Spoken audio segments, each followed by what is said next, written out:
Good morning from Tokyo, everyone! Today I'm finally going to be doing a room tour of my new apartment, and I hope you guys can get some insight into what a typical apartment in Japan looks like, because I will say it's not your traditional Japanese apartment and it is a little bit bigger. This is definitely an upgrade from what my previous living situations used to be. Some of you guys might know I have only lived in share houses in Japan so far, so it's quite nice to say that I finally have my own living room, my own kitchen, and bedroom. Truly the life of royalty. So there's a lot of exciting things I want to share with you guys. Let's get started with the tour. So we can't start a Japanese home tour without beginning with the Genkan. The Genkan is typically the entrance of a house, and it has an area to take off your shoes. Fun fact, most Japanese houses, the doors are actually magnetic. So this handy little thing is magnetic, and it's super convenient because I always put my umbrellas in here. And there's also little like key racks that you can buy to put in here. Right next to where I have all my shoes is a lot of space for more shoes. I'm honored that they thought I had this many shoes, but I guess I wasn't meeting the quota, so I might have to go on a shopping spree after this. And then I also have this little thing in the corner that I bought at Muji. It's just a little place for your keys. Very cute, very convenient. So this is a rental space, and so it's not great to leave a lot of holes in the apartment because they will check when you're about to leave and you will get charged. So as long as there's small holes, you will get by. But there are a lot of products at Muji and other home goods stores where they make it so it won't leave a big hole in your wall. You can stay safe from the wrath of your landlord. And now we're heading into the bathroom. In Japan, usually the toilet and the sink area and the bath are all in like separate locations, but it does depend because the share house that I was at previously had it all in the same place, which was lovely. But I am used to it because in America, that's how we do things. Beautiful mirror, by the way.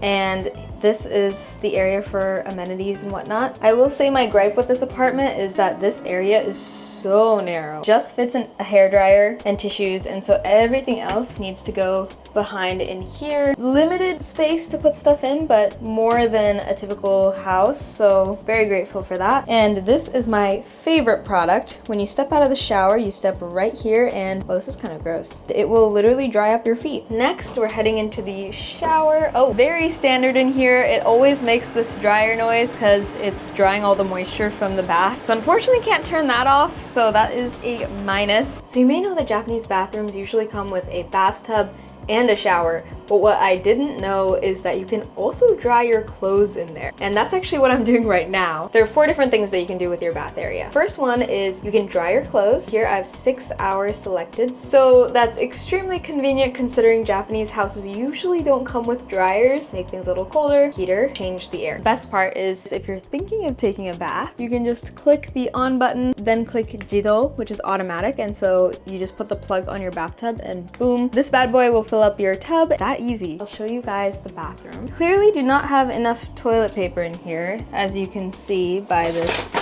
entire box. As some of you guys might know, there's like a great tax expenses system in Japan, and it's called Furusato Nose. So basically you can write off some of your taxes by ordering various things from different prefectures in Japan, so Tokyo doesn't get all our tax money, and so you can kind of distribute it and get some cool stuff in the process. This toilet paper was one of those things that I ordered. The really cool thing about Japanese toilets is they come with this little see-through cap here, so if there's someone inside, you can see that. Next, we are on to the kitchen. So this touch panel that I just showed you guys, this is in the kitchen, so it's great because if you're cooking and you're like, okay, I need to get the bathtub ready too, boom, you can do it at the same time. This is quite a big kitchen for Japan. Usually the area that you have is about half, and to have 3 burners is also quite the luxury. So splitting it with 2 people actually resulted in almost the same amount of rent I was paying at the share house. Granted, I do live a little bit further from the center of Tokyo. I still think it's kind of worth it because you can get apartments as big as this, which I personally haven't really seen in my experience living in Japan. I have this little rack here, and recently my brother was visiting, so he brought a bunch of snacks from India because he was also visiting there. So I've been enjoying my grandmother's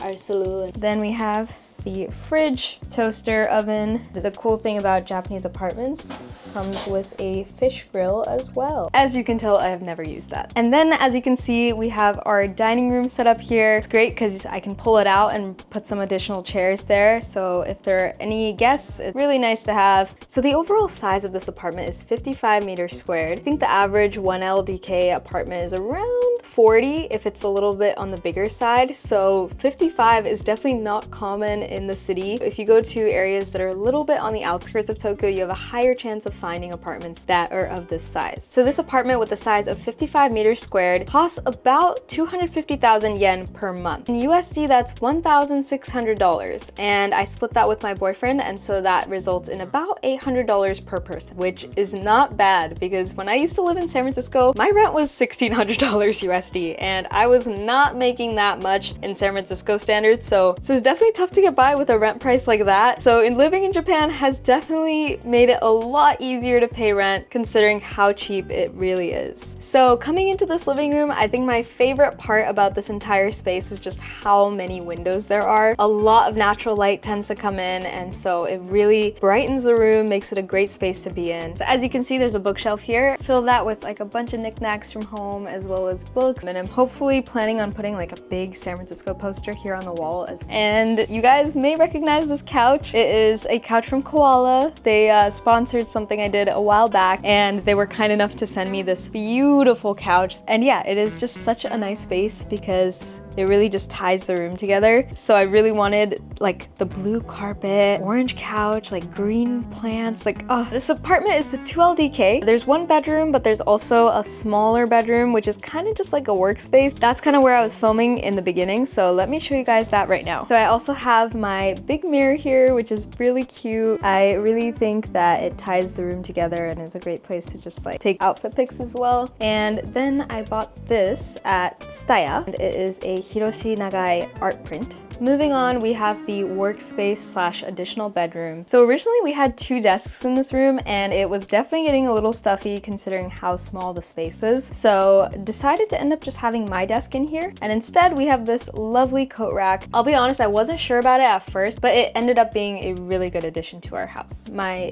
desk, I like to keep my bags right here. I honestly don't use this space very much. That's why it's like super cluttered with things, but I don't know what it is with this space. If you guys have suggestions, let me know, but just having the desk here, for some reason, I just can't seem to work. So I end up usually working on the couch. 2025 resolution is to work at my desk. I always read my Kindle, and then lately I've been taking a little sketchbook around with me.